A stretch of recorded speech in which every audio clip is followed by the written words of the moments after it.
This is John. This is Steve, coming to you from Flint's beautiful east side, Studio 1714. We're sitting down here with Bad Habits.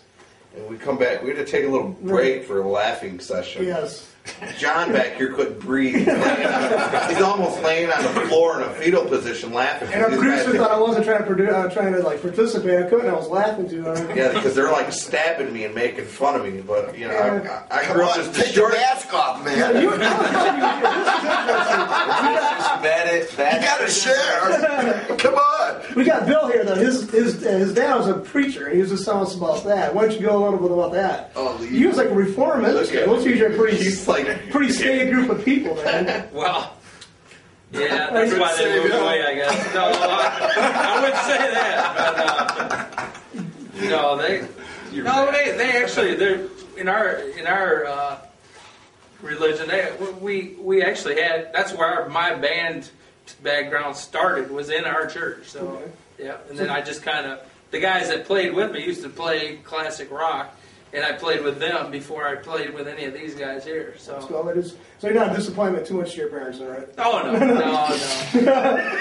Just my dad. I mean, Marcus, who is a disappointment to their parents at some point? What a dick! Sorry, John. That's all right. You're horrible. Like I said, everybody's a disappointment to the parents. I have no background. He's got no background. You have no parents. Maybe that's why they moved to North Dakota. Get the hell away from them. They didn't want to get struck by the second. No, that's like, now you're from Jackson area, am I right? And are you from the Flint area? Or? No, I'm actually a Detroit boy, right from the city. Okay. Not the suburbs. And you're from? That's where I came from, was Detroit. Okay. Actually, I'm from GR. Oxford, Oregon area. Oh, that's cool. So you guys are... Now you're up here quite a bit. I'm Grand Rapids, actually. I just was like a wide transferred to Jackson. So how do you like the crowds around here, Flint, be honest? I mean, are they a pretty good group to play around? They're fucking bomb. Yeah. There's like a lot of diehards out there. I mean, the broads. I mean, the girls. I mean... Easy Mark. Well, they're out there screaming, Slayer dog, do Pantera! While they're showing me their tattoos in places we can't mention on the radio, but I can tell you they're... You can mention it. You can mention it. They have tattoos. He was out there spinning your beads on the finger. Oh, yeah. You ought to see when he really gets bad when he spins them on.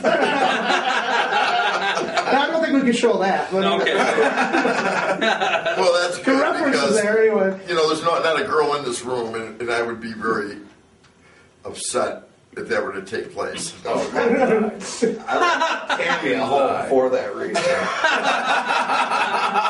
You're scared of your wife being around these guys? Oh, my God, if you only knew. I get around them, and I'm standing there, and the girl's talking about, I'll show you my tits if you play this song. I had to turn around and walk away. You don't understand. My wife would cut my nuts off. Yeah, I think she would. There should be people At the last gig up in Baddest, in Argyle up there, we got a gal that actually... she wanted a song for panties right then and there. And they were probably took them off right on the dance floor down to her bare... Bootay. Was that sure? Doesn't that shock you at first? Because I had a friend. I saw her bootay. My friend was in a band. He was like a real modest person, and on the side of her bootay. It's like, wow. Two girls came up to him and said, "Hey, we want to go at it." And he said, "I reacted real nicely. I went out and threw up because he said, here I never thought I was going to get girls, and these two throwing themselves at me because I was in a band. That works a lot." Can I see your tits? That works for me. Well, we usually kind of change some words up in the songs every once in a while. It works. It's kind of suggestive, persuasion. The power of suggestion. Can I see your tits? Not so subtle there, really. Yeah, Well, I wear a shirt on stage just to smile if you want to sleep with me, Except you are going to think the rest of these three idiots are perverts. Well, so you got to watch out for the quiet ones. You got to worry about a lot. Those are the ones that go postal on you if you don't watch out. They're real quiet and they sit back and they don't seem to ever do anything. But you look around and say, "Where's Joey?" And where is Joey? And the bands were rocking. Back in the bottle room. The last show we had to run around and look for him. We could, we're all on stage. Where's Joey? Where's Joey? I don't know. I didn't see him. Just saying, I go around the side, go see where he's at. And there was a cornfield right across the street. So I saw some rustling going on there. And the worst thing is when I get on the microphone and say, everybody with bad habits to the stage.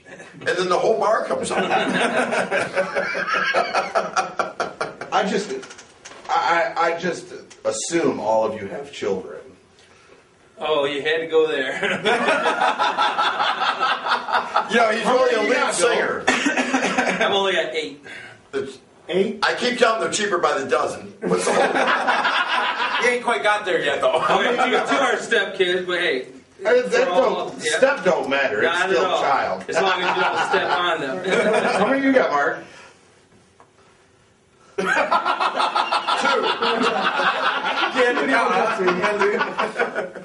I got 1. And Joey? I got 2. You got 2? Oh, wow. You can tell the singer does have the big head in this. Man, he's got probably some other stuff that's loaded. I just had to get the final stab in there. I tell all the girls that in the bar, so they'll come over my way and say, "Yeah, I only got 2." Well, They were 17 years apart. Mine are 17 years apart, too. Between the oldest and the youngest.